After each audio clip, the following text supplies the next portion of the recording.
Hi guys, so a real quick video just to show you how you can make a smaller file. Like let's say you bought a resource that's a year-long resource, but you only want to share a few slides with your students, obviously at a time. You don't want to share 180 pages. So here's what you can do. So let's say I want to share for the week, and you can select one or you can select multiple ones. I'm going to do multiple. I'm going to do for the week.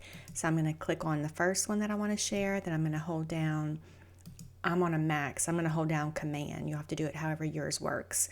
And I'm going to select 1, 2, 3, 4, 5 of them.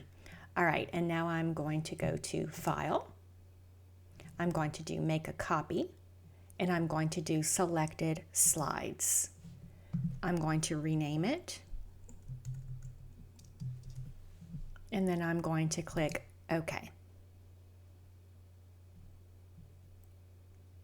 And so now I only have the 5 slides that I want my students to work on for this week, and I can share through Google Classroom or however you share to your students.